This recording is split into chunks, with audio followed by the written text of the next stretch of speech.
Empire.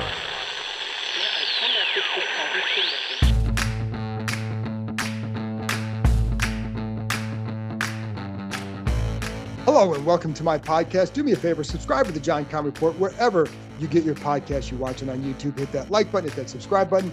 You can find us there as part of Empire Media. That's A-M-P-I-R-E. Always much appreciated when you tune in. And don't forget, you can read my work on ESPN.com. I have a story up now about the Commanders rookie class and some, just kind of looking over each guy and the expected, possible contributions from this year, where they kind of stand going into training camp. We're going to talk a lot about that now, but that's what I wrote about. If you want to just go read it, it's on ESPN.com. So go ahead, go over there, check it out, and then I'll be talking about it now in a minute. And if you want to become a club member, club membership's we're going to get a lot more serious as we get into training camp. Going to be doing a lot of private Zooms for you gold members and a lot of stuff, and I'll get I had Logan Paulson on in June. I'm going to get some other guys on in August, and throughout the season, hopefully getting like one guy every month to come on to those private Zooms that most of the time it's going to be a former player or somebody that would be valuable that you'd want to hear from. So anyways, join there. You want to do that, go to the Empire Media YouTube page, see the word join, click on that, find the club membership you're comfortable with, and go from there. So let's get into that rookie class. And by the way, on Monday, I'm going to be talking to Nikki Jabala from the Washington Post as we look ahead to training camp. The veterans report on Tuesday. They start practice on Wednesday. So finally, we're back, baby. But today it's all about the rookie class. And I'm not sure exactly which day this one is airing. So suffice to say, the rookies report on Thursday. Their first practice is on Friday. So let's get into the rookie class, because this is a very, very important rookie class for this franchise. If they hit, this will be a foundational rookie class for this franchise, and it's going to allow them to build going forward and create finally for you guys, a sustainable winning situation. Now, it's going to be a while before we see if that's actually going to be the case. We'll get a lot of clues this summer, but if this class hits, starting with Jaden Daniels, you get the quarterback that you haven't had in forever, right? And it's going to start there, but it's not just him. That's why I'm going to go over each of these guys, because there are a handful of guys who could be key parts to this franchise moving forward. And, I'm going to start with, it's funny, for ESPN, we're going to have training camp previews that run. I think it's on Tuesday for every team. So look for, 53-man roster projection, which is a hell of a thing to do, because I don't have any clue. And most people, there are a lot of guys I think are on them that are going to be very interesting this summer. So it's really hard, probably as hard going into training camp as it's been in a long time, because of the changeover in staff, the changeover in administration, and it's just a lot to learn. So a lot of mistakes are going to be made from my end as far as roster projection, but you try to do it, and there's going to be some interesting roster decisions, and Nikki and I kind of get into some of that as well. So tune into that on Monday. But again, I go back to how important this class is, but the biggest offseason addition to me, which I get into for ESPN, is Adam Peters, because everything starts from there. They have set up a power triumvirate, owner, GM, coach, that's as strong as I think that going into the season, going right now, it appears to be as strong as they've had in a long time. Certainly, it surpasses anything over the last 24 years. Even when Joe Gibbs was here, you didn't have the people above him who could then take what he did and build on it. So, and you almost had it with John Schneider and Marty Schottenheimer, but the owner decided to go to Steve Spurrier and then get rid of John Schneider. So there you go. That's why they didn't win under Dan Snyder. But it's really good now, potentially, right? And Peters is why Dan Quinn is here. Dan Quinn is why guys like Darryl Tapp, Ken Norton Jr., Anthony Lynn, why they're here. Then the reason why Bobby Wagner is here is because of Dan Quinn and Ken Norton. It goes on down the line. There's a Tyler Biadasz. I don't know that maybe he comes here still, but I think that familiarity with the coaches, with the players, but the players with the coaches, Anthony Lynn, Austin Eckler, guys like that. It's all that stuff makes a difference. And it's why there's more energy in this building than there's been in a while. What it means for this year, I don't know. But I think long-term, I think they have the right people in charge, I believe. And that's not just, again, it's coaching staff as well. If all you did was hire a big name coach, but he doesn't get a good staff, it's not going to work, right? You have to have the staff. And I feel like the staff is so far is just better than it's been in a while. So I think on both sides of the ball. So I think like the pieces are there, but it's still going to come down to, did they get these players right in this draft class? Because we all know, like, free agency, they really didn't use it. They weren't using free agency to build the roster. They're using it to supplement. And I think that's a good way to do it. It's why they weren't going to go out and get, a couple. I mean, they got a couple big names. They didn't spend for big names like Bobby Wagner and Zach Ertz. They weren't wildly expensive by any means. And they're not counting them as anything like, hey, come here, be a leader for a year, help build the foundation, and then see where they go. They only have 1-year deals. So the foundational pieces should come from this rookie class. And if you get it right, you can finally set this franchise up to have some long-term success, because you could have the quarterback, the left tackle, you get the tight end, right? You get a couple, maybe an interior pass rusher and Johnny Newton. So let's go over each of these guys and maybe a couple guys that might kind of emerge, whether it's roster or even the practice squad, as guys to watch down the road. So obviously Jaden Daniels is going to be the number one target here, and they're the number one object of curiosity, because if he doesn't progress, you might get all these other pieces, but you're still going to need the quarterback. If he progresses and the other ones don't, you got the quarterback. So you want the quarterback. And that's why he is extremely important to what's going to happen here. Press people in the spring with his work ethic, on-field decision-making. The things you want to see this summer is, like, you don't want to see hesitation. You didn't see it in the spring. So does he continue to make decisive throws, right? Is he not running that much in 7-on-7 or even full team stuff? Because if you're running too much as a quarterback, it means you're maybe not reading it right. And if you're running a couple of times, okay.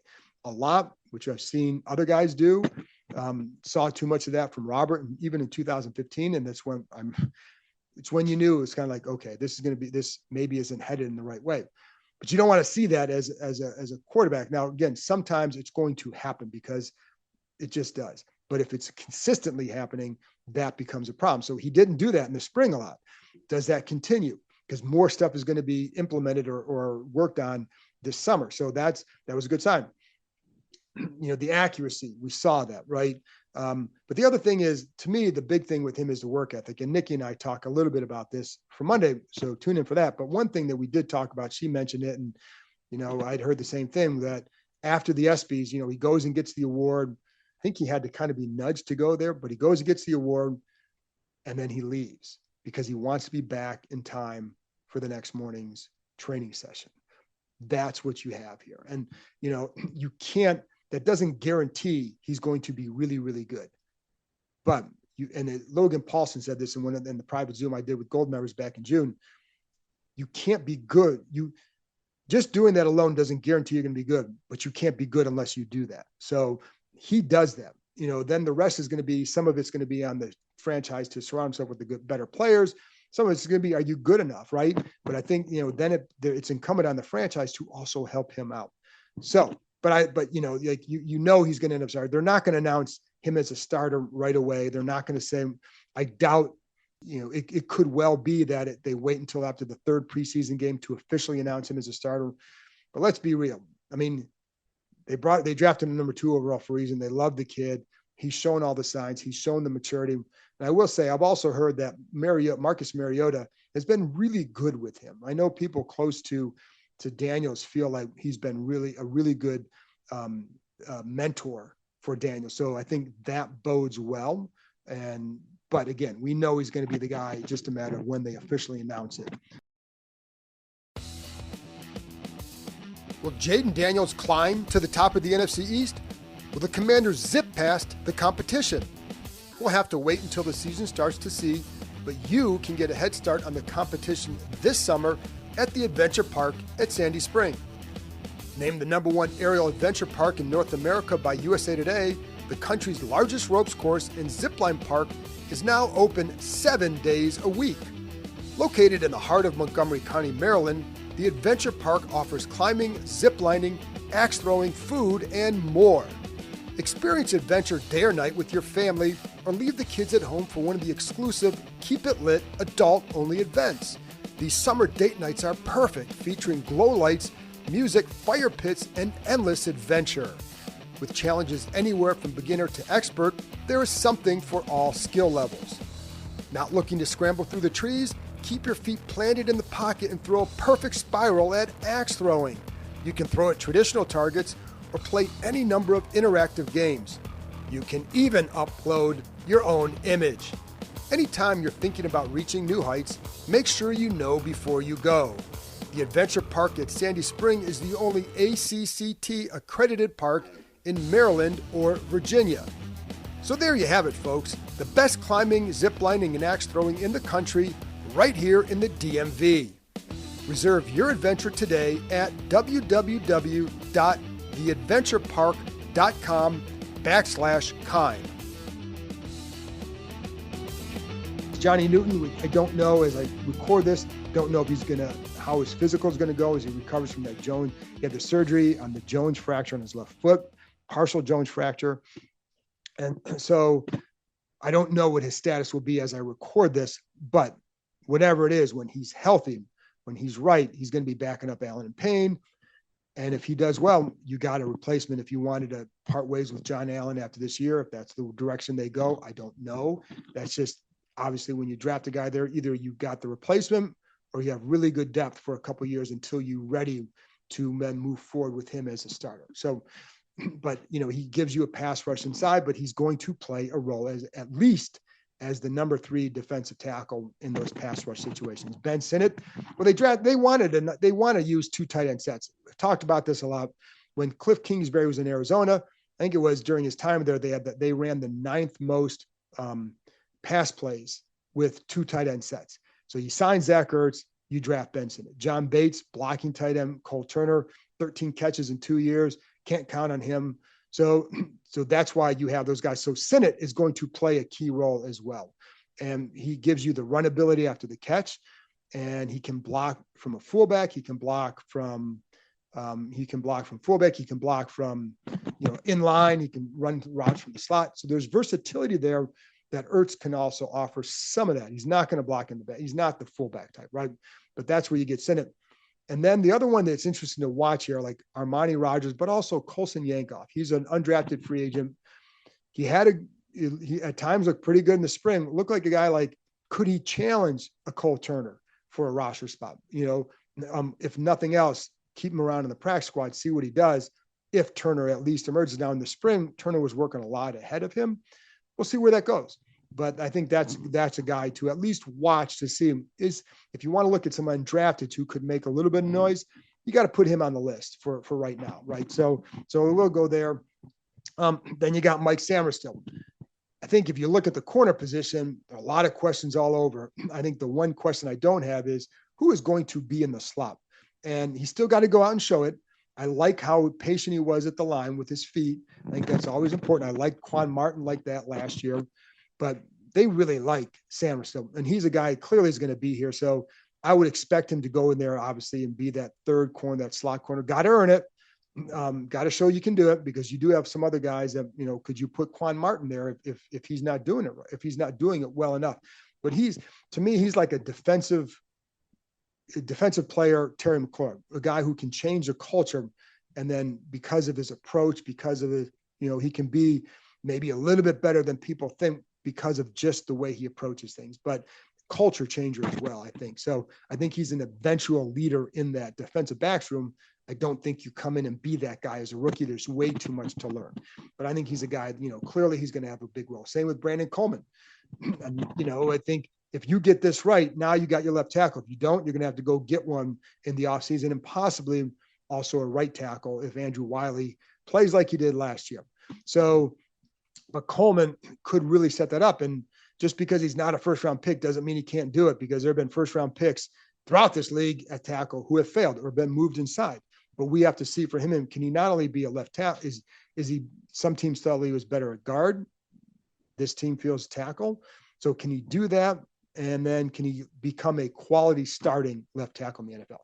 to be determined. So we'll get a lot of clues this summer, but that's where so again, another guy who, if you hit on him, if he can be a quality starting left tackle. You don't need pro bowlers all over the place. You want a good one. We know the importance, but there's a lot of other spots in the line that you got to get it right. That's one of them. But if he become a quality starting left tackle, because then it would not only be big because it's a left tackle, but also like it's a premium position. So if you don't have to spend huge at quarterback, at left tackle, you're now putting yourself in a better spot over the next few years to spend at some other spots before those other big contracts come due, right? So that's why that would be a big deal if he can hit. But again, another guy that can set up and become part of that foundation. And if he's not good enough at tackle, but he can play guard, maybe you got that guy, but you still then got to go get the tackle at some point, whether, in the offseason, you're not going to find the guy you want after the final cuts. It just would be very hard to imagine that you get a guy who would be nothing more than a placeholder, and you still in the offseason have to then go get a guy. So if Coleman hits, good for them. Luke McCaffrey, right now you kind of go into camp thinking he's a third or fourth receiver, depending on how they view like Zacchaeus, De'Ami Brown. But he obviously drafted in the third round. They really like him. So I think he's going to play a key role here. And just see, I'm curious to watch, it looks like a pretty good route runner. I like how he catches the ball. There's sometimes I think with the little things like I'm curious to see what he picks up from like a Terry McLaurin or Jahan Dotson, the way they run their routes and, the way they use their head, for example, when you're running right at a guy a couple of times I'd see Luke drop his head a little bit. You want to maintain that eye contact and kind of fool him with that. Right. So like it's a little thing, but one of those, there's some subtle things I think he's probably still learning about that position that can make a difference. So, but he's certainly a guy to watch. And could he be, I think you just need a guy who can be a solid NFL receiver, and he can run spots. I think from slot, he can run it from the Z, and just, so I think that's going to be his role. So there you go. But another guy that could certainly contribute. Then you start getting into guys like Jordan McGee, Dominique Hampton. I'm going to lump those two together because I view them both as backups, clearly as backups going in. Linebacker, you have Wagner and Luvu, but McGee has an ability to blitz. They like his coverage. I felt like in college, some of that coverage, like I'd like to see a little bit more of that. But, I think as a blitzer, he certainly looked like he could be a guy that can help. So is he a guy that can ascend to a higher role after this year, right? Does his improvement, what does that mean for Jamin Davis? But I think he's a guy that he's a big dude.